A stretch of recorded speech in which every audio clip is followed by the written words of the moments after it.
안녕하십니까. 토지 및 기초기술사 강의를 맡은 박준영 강사입니다. 이번 시간에는 136회 최근에 끝난 기술사 시험에 대한 총평을 해보는 시간을 갖도록 하겠습니다. 이번 시험에는 문제의 난이도가 높은 문제도 있었고요. 난이도는 딱히 높다고 볼 수는 없지만 답안으로 기술하기에 조금 어려운 문제들이 있었습니다. 그 다음에 반면에 각 교시마다 기출에서 예상할 수 있는 문제들도 다수 출제되었습니다. 그 예가 1교시 액상화, 2교시 건조, 수변축, 다짐 요런 등등은 우리가 흔히 예상할 수 있는 문제에 해당이 되겠습니다. 우선 난이도가 높은 문제는 4교시 2번 문제가 이제 대표적인데요. 안밀 치마량 공식에서 우리한테 익숙한 것은 테르자기 1차원 안밀 이론, 어떤 계산 문제도 많이 나왔고 해서 이 부분은 익숙하지만 그 후술되는 스캠턴, 비에름의 수정법, 그 다음에 응력 경로를 이용한 치마 예측법 등은 이걸 또 응력 경로상에서 설명하라라고 이렇게 딱 이야기하는데 조금 어려운 부분이 있었어요. 그 다음에 딱히 어렵진 않지만 기술하기 어려운 문제로는 예를 들면 1교시 13번 지능공, 다짐공, 기능형 다짐공, 인텔리전트 컴팩션이라는 내용인데 이것은 내용의 어려움보다는 생소함, 난 처음 들어봤다 이런 분들도 많고 실무에서 접하기 좀 어려운 부분이기 때문에 한 것 같습니다. 자, 그 다음에 2교시 5번 문제도 조금 특이하긴 했어요.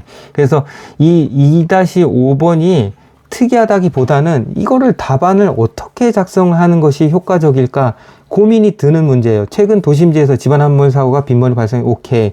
지하안전에 관한 특별법에 따라 우리가 이제 표준 매뉴얼이 있지 않습니까? 거기에 따라서 우리가 이제 실무를 하시는 분도 계실 텐데 예를 들어서 지하안전 확보 방안 중 계측 계획에 대해서 설명하시오. 계측 계획 우리가 굴착을 하던 터널을 뚫던 간에 계측기 배치, 항목 이런 것들은 우리가 익히 알고 있어요. 그래서 어느 정도 할당량의 답안을 쓸 수가 있지만 그럼 여기 특별법에서 이야기하고 있는 각각의 계측기별 그 다음에 그 빈도수라든가 그 다음에 관리 기준치까지 언급을 해야 되는데 이것을 어떻게 쓸 수가 있느냐. 어떤 숫자들의 나열로 보여지는데 규칙성이 없다라는 얘기죠. 그러면 그것을 일일이 암기를 해야 되느냐, 여기에 퀘스천이 있습니다. 그래서 많은 응시자분들도 아마 답변이 자기가 아는 수준에서 다양하게 작성이 됐을 것 같다라는 생각이 듭니다. 그리고 계산 문제가 있었죠. 계산 문제 3교시 2번 널말뚝이 반영이 된 수리 구조물에 대한 새끼 문제 1번이 파이핑 검토 방법 및 대책. 이거는 익히 아는 부분이라 다 답변을 쓰셨을 것 같고, 두 번째는 계산 문제. 가중 크립비를 이용한 파이핑 안정성을 검토하는 부분인데, 이 문제는 계산 실수만 하지 않는다면 무난하게 또 풀 수가 있는 문제인 것 같습니다. 항상 시험 시간에는 변수가 있기 때문에 여러분들 쉬운 문제도 실수할 수 있어요. 그래서 예를 들어서 LH가 있고 LV를 우리가 산정하는 데 있어서 수리 구조물이 이런 식으로 돼 있었다. 근데 L을 얘 하나만 10m라고 치면 요 하나만 사실은 요 계산에 들어가는 것이 요쪽도 L이 있잖아요. 그러니까는 곱하기 2를 해줘야 되는데 1을 했다든가 요런 부분의 문제, 사소한 문제들. 하지만 부분 점수는 받을 수 있다라는 것 아시면 될 것 같고요. 제가 진짜 채점자라면 그러한 단순 실수는 감점을 별로 안 주고 싶어요, 솔직히. 예.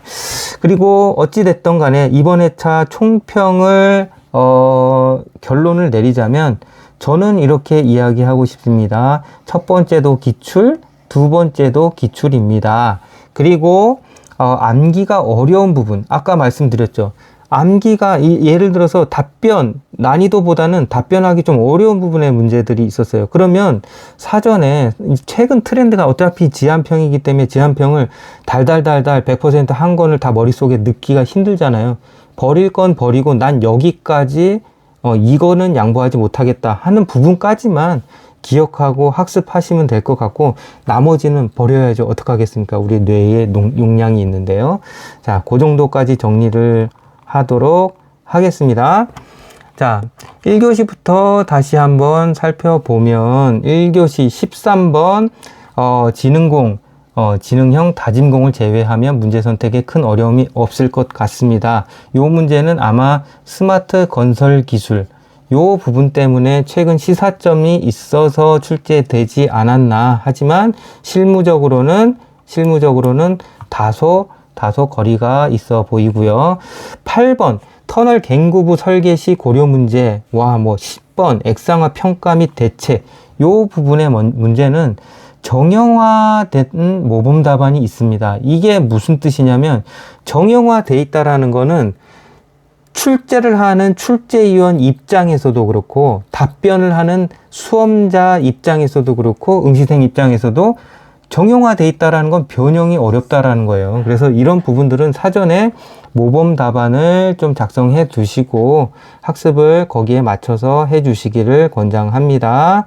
그 다음에 1번 활성 단층 문제, 요거 이제 챕터 13번에 있는데 두 가지 측면에서 포인트로 접근을 할 수가 있어요. 첫 번째는 요 문제가 활성 단층의 특징에 대해서 무엇인지 설명을 하고, 내진 설계할 때도 요 지역에 있는 걸치는 구역이 사업구역이다. 그러면 지진 문제도 내진 성능도 좀 좋게 해야 될 거고, 그 다음에 두 번째는 만약에 터널을 뚫는다 이 지역에, 그랬을 땐 단층 파쇄대. 왜냐하면은 활성 단층이니까. 특히 터널 문제 등에서는 지질 문제도 시공 중 지질 문제로 기결이 될 수 있기 때문에 이러한 관점에서 답변을 써주시면 될 것 같아요. 4번은 매설관에 작용하는 토합은 돌출식, 굴착식 두 가지로 나누어서 설명하시면 되겠습니다. 그 다음에 2교시는 다음 2교시는 2-5번 문제, 앞서 설명드린 것처럼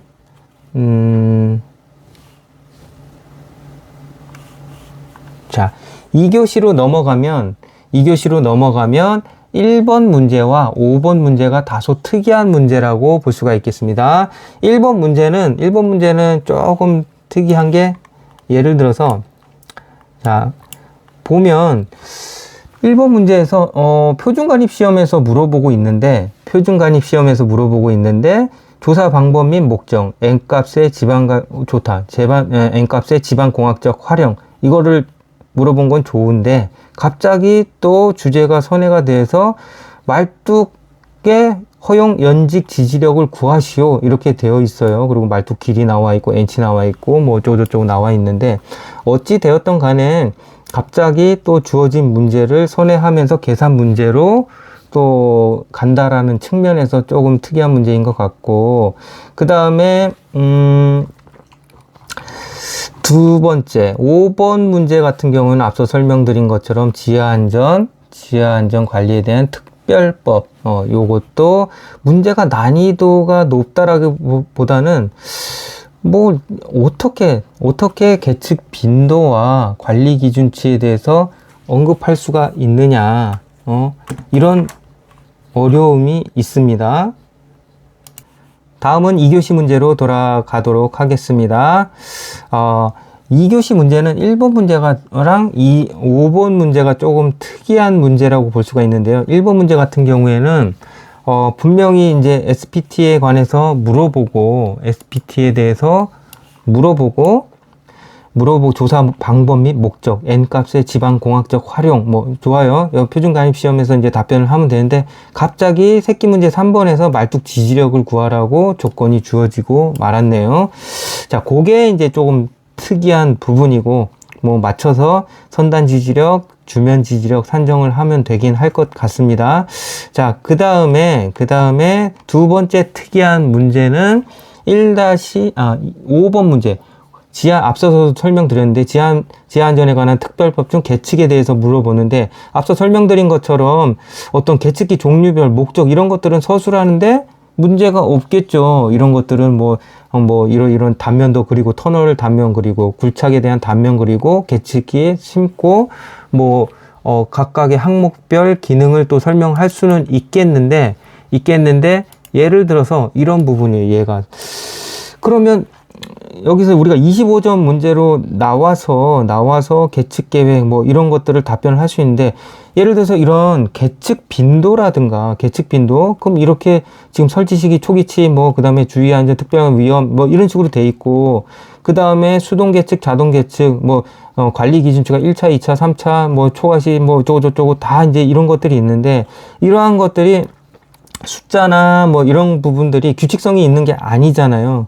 관리 기준치가 이렇게 보면 1차 관리, 2차 관리, 3차 관리 있고, 각 하중계 지하 수익에 다 달라요. 그럼 이러한 것들을 어떻게 암기할 것이냐, 요게 이제 퀘스천이란 이야기죠. 그래서 거기에 플러스 사고 및 계측 관리 기준 초과 시 대응 방안 해가지고 계측회사 시공사 감리단, 그 다음에 지하개발 사업자 이렇게 돼 있어요.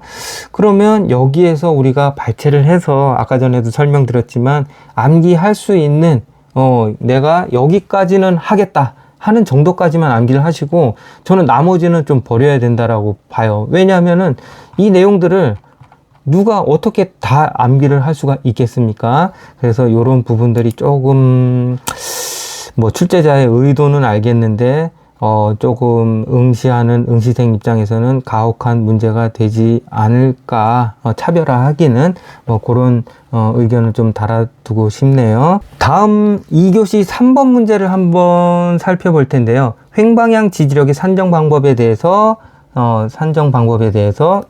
설명하시오, 이렇게 되어 있어요.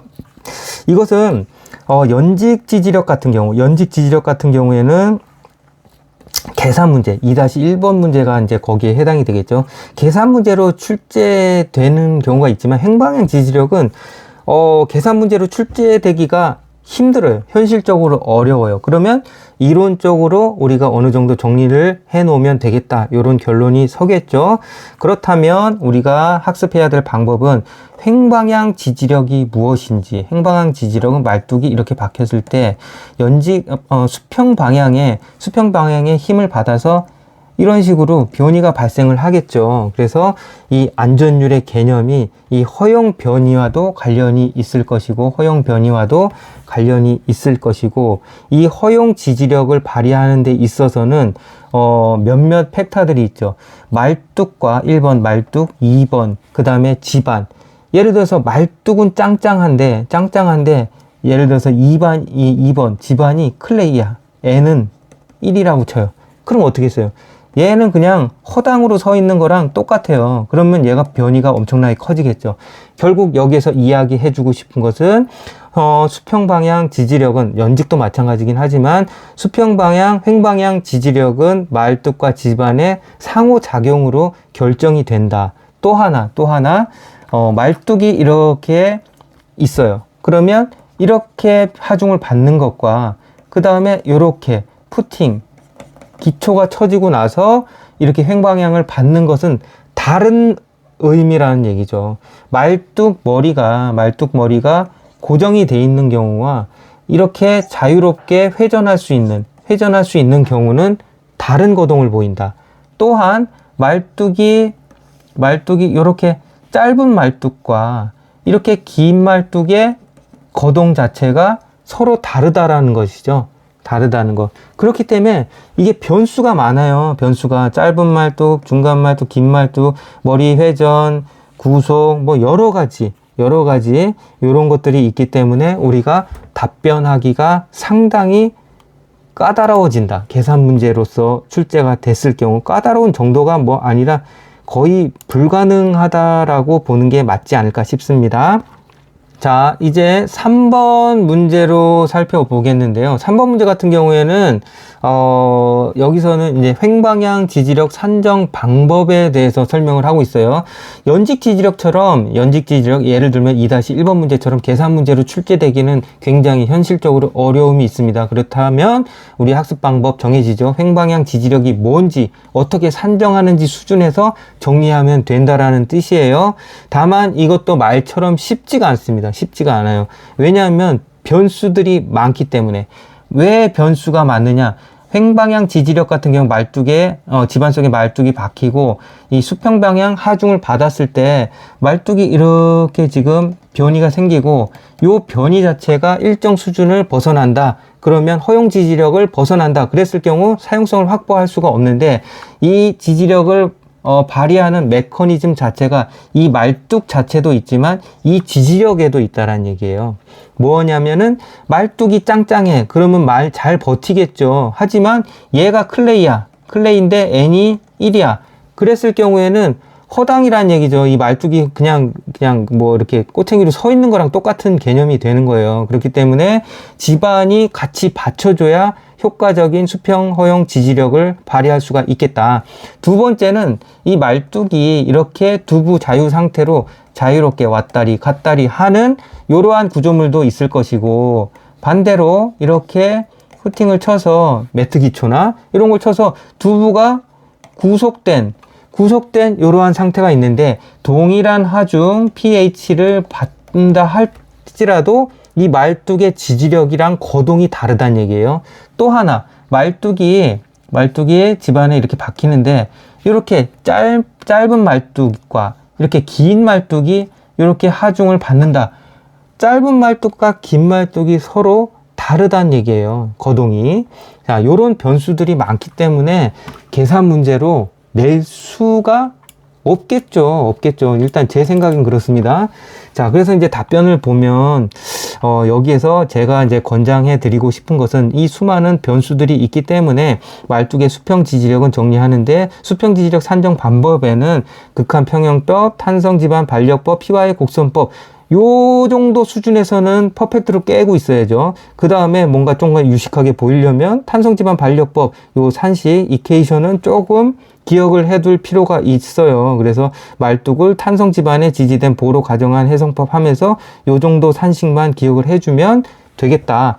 자, 어떤 얘기였냐면 극한 평형법 같은 경우는 아까 전에도 말씀드렸지만 짧은, 중, 긴 말뚝, 그 다음에 점성토, 사질토 이렇게 변수의 조합이 있는데 이걸 어떻게 우리가 다 애울 수가 있겠습니까?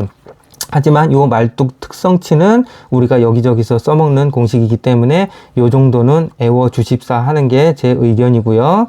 그 다음에 아까 전에 말씀드린 대로 요런 도식 같은 것도 한번 눈여겨보시면 될 것 같고, 그 다음에 탄성 집안 반력법, 얘도 마찬가지로 보면 말뚝머리 자유, 회전 구속, 거기에 따라서 수평 지지력, 수평 변이, 뭐 이런 것들을 산정하는 방법이 다르기 때문에 제가 봤을 때는 요 테이블 안에 있는 산식을 암기하는 것은 조금 어려워 보입니다.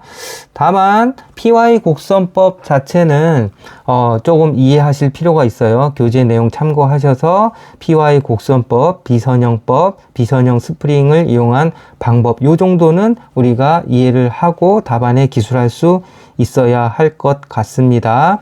그래서 허용 지지력 산정 방법에는 두 가지 방법이 있는데, 안전율에 의한 방법, 극한 횡방향 지지력의 안전율을 도입하는 방법이 있고, 아까 말씀드린 대로 사용성에 관련된 허용 변이량이 있을 거예요. 아마도 중요한 구조물 같은 경우 허용 변이량이 작겠죠.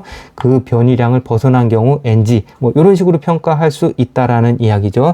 요 정도까지는 정리해 주셨으면 좋겠습니다. 다음은 3교시로 넘어가도록 하겠습니다.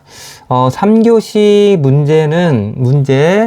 거기서 좀 특이한 거는 2번 문제 한번 볼까요? 2번 문제가 선굴착 말뚝에서 지지력에 영향을 미치는 요인을 물어보는데, 일단 말뚝의 지지력과 관련해서 지하수가 존재한다라고 보네요. 지하수가 존재하는 풍화대층에서 선굴착 말뚝 지지력에 영향을 미치는 요인에 대해서 설명하시오. 문제가 이렇게 물어보고 있어요.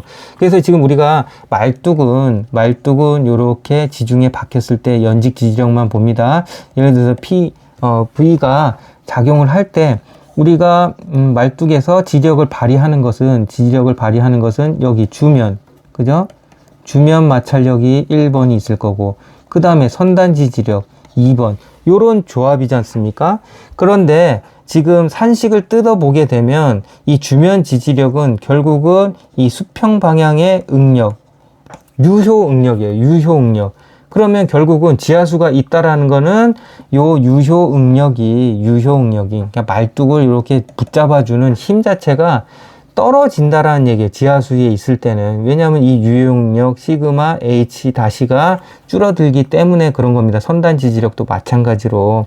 그래서 이러한 영향으로 어떤 정력학적인 지지력 산정에서도 분명한 지지력 저하가 발생을 하는 것이고요.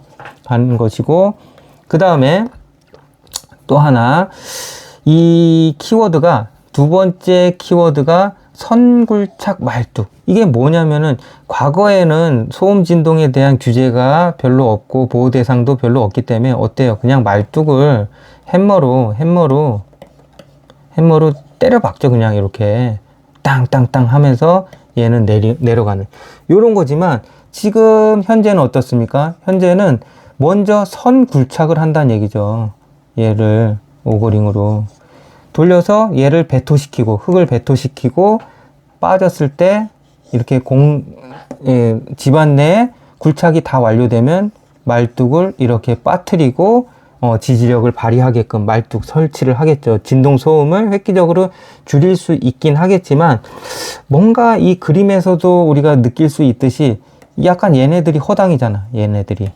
그러면 어떤 항타 공법에 비해서 지지력을 발휘하는 데 있어서 불리한 요건이 있을 수도 있다. 꼭 그런 건 아니겠지만, 자, 그런 측면에서 바라봤을 때 지하수가 있다라는 것은 이렇게 뚫린 데서 이렇게 오거링을 해서 이렇게 배토를 하는 과정에서 이 애가 흐물흐물 무너질 수 있는 가능성이 높아요. 이 지하수위가 높은 경우에는 공벽으로 수두가 높은 데서 낮은 데로 흘러갈 거 아니에요. 그러면서 물을 머금고 있는 게 이렇게 퍼내고 나면 이렇게 무너져서 이런 데 쌓일 수가 있다라는 얘기죠. 자, 이러한 경우가 있을 수 있고, 두 번째는 말뚝이 있고 얘를 빠뜨리잖아요. 이렇게 빠뜨렸어, 나중에. 그러고 나서 이 부분에다가 콘크리트를 집어넣는단 말이에요. 그래서 이 콘크리트가 우리가 뭐 구조를 역학을 공부하는 건 아니지만 물시비가에 따라서 콘크리트의 강도가 달라지는 것인데, 만약에 지하수위가 이 시멘트에 많이 섞이게 된다라고 했을 때는 강도 발현에 문제가 있고, 그 다음에 또 하나 다른 문제, 이 부분에 어떤 슬러리가 완벽하게 배토되지 않는다면 지지력 발휘에도 불안정한 요소가 분명히 될 거예요. 그래서 이런 부분에 맞춰서 답변을 기술해 주시면 될 것 같습니다. 다음은 이제 3번 문제를 살펴보면, 3번 문제는 파이핑에 대해서 파이핑 검토 방법 및 대책 평이한 문제고, 그 다음 새끼 문제 두 번째는 계산이 어렵진 않지만 크립비에 대한 파이핑 안정성을 검토하라라고 되어 있어요. 그런데 계산 실수를 범하지 않아야 된다. 저도 보면은 계산 실수를 했어요. 그래서 숫자가 이렇게 문제에서 주어졌는데, 여기에서 보면은 지금 잘 스캔 떠서 보이진 않지만 화이트로 표시한 부분이 있는데, 숫자 8과 10을 거꾸로 잘못 봐가지고 잘못 넣었어요, 입력을. 그런 부분들. 아니면 뭐 수직벽의 길이를 구하는데 한쪽 면만 구한다거나 상류 하류를 해서 두 가지 길이를 더해줘야 되는데 한 가지만 더했다거나, 뭐 요런 실수 충분히 이제 할 수 있겠죠. 요런 사소한 실수 하지 않도록 시험 시간에는 집중하시기 바랍니다. 다음 5번 문제 같은 경우에 절편법의 기본 내용으로 펠레니우스법과 비숍의 간편법에 대해서 설명과 함께 해석 시 유의사항에 대해서 물어보고 있습니다. 가정조건도 기술을 해야 될 것 같고요. 절편법, 물론 얀부나 모겐스턴 방법이 있긴 하지만 교재에서도 자세하게 내용을 다루지 않고 있고 가정조건만 언급을 합니다. 그래서 우리가 요번 문제에 있어서 기본 방정식은 무엇이고 부정정 차수의 개념 뭐 요 정도는 우리가 언급을 해줘야 될 것 같아요. 그 다음에 펠리니우스법과 비숍의 간편법 수준에서 사용상 유의점과 함께 정리하시면 될 것 같아요. 요게 이제 홈페이지에 올라간 자료인데요. 여기에서 보면 절편법에 대해서 개요가 설명이 되어 있고요. 기본 방정식, 그 다음에 부정정 차수에 대해서 이제 설명이 되어 있습니다. 이 부정정 차수라는 건 결론적으로 절편 하나에 3개의 방정식이 나오는 거예요. 연직, 수평, 모멘트, 합이 나오는데, 그래서 절편이 n개의 절편이면 3n이라는 방정식이 나오는데, 그것보다 미지수 수가 더 많은 거예요. 그렇기 때문에 부정정 차수가 발생을 하게 되고, 그것을 소구하기 위해서 각 제한자별로 나는 이거를 없애겠다, 뭐 중심에서 작용한다, 뭐 이런 여차저차한 가정 조건을 깔면서 부정정 차수를 없애고 해답을 얻게 되는 것이죠. 그게 이제 절편법이니까요. 그래서 이렇게 보고, 그 다음에 각각의 공법별로 비교가 되어 있고, 그 다음에 제한사항들 설명이 되어 있습니다. 답안지 참고하시면 될 것 같습니다. 다음은 4-2번 문제, 안밀 치마량 산정 방법. 앞서서도 설명드렸지만 테르자기 1차원 안밀 우리가 익숙히 아는 방법이지만 거기에 더해서 스캠턴 비에름 수정법, 그 다음에 응력 경로를 이용한 치마 예측법을 묻는 문제로 난이도가 높은 문제에 해당이 되는 것 같아요. 실무적으로 사용하지도 않기 때문이죠. 하지만 이런 문제가 빈도수가 높다라고 볼 수는 없지만, 만약에 이제 이 시험이 끝나고 다음 시험을 준비한다, 내가 그렇다라면 1차원 테르자기 안밀 시험 문제가 나왔을 때 그에 대한 한계점을 좀 제시해 주면서 대안으로서 이러한 방법들을 거론한다면 아마도 답안지를 차별화하면서 고득점으로 흘러갈 수 있지 않을까, 이렇게 생각이 됩니다. 그래서 홈페이지에 올려드렸던 내용 참고하셔서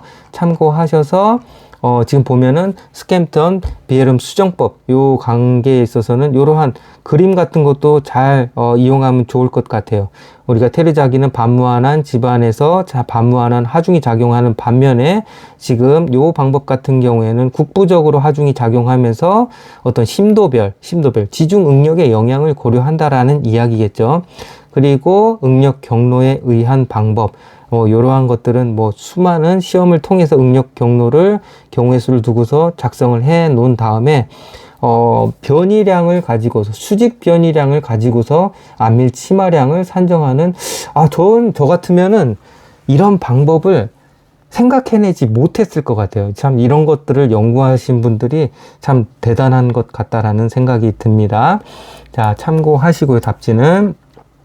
자, 그 다음에 이제 4번 문제 같은 경우에는 4번 문제가 불포화토의 흡입력 묻고 있는데, 불포화토의 전당 강도와 불포화토, 저는 개인적으로 이 단어를 되게 좋아해요. 불포화토의 전당 강도와 투수 특성. 왜 그러냐면 이 부분을 건드리면 플러스 알파 점수를 받을 수 있기 때문에 조금 뭐 묻지 않는다 하더라도 곁다리로 쓸 수 있는 내용이기도 합니다. 매우 중요한 불포화토의 공학적 특성을 설명하는데 매우 중요한 요소이다, 흡입력 자체는. 하지만 실무적으로 토질 특성에 따른 문헌값을 그대로 인용하는 것이 대부분일 것입니다. 그래서 이제 실내 시험, 저도 이제 실무적으로 봤을 때, 이 시험을 하려다가 만 적은 있는데, 제가 직접적으로 한 적은 없어요, 실무적으로. 그 다음에 어떤 대학교에 실험실에 가가지고 이 시험기를 이제 본 적은 있는데, 용역을 맡겨가지고 직접 한 적은 없어요. 그래서 이제 요런 부분들은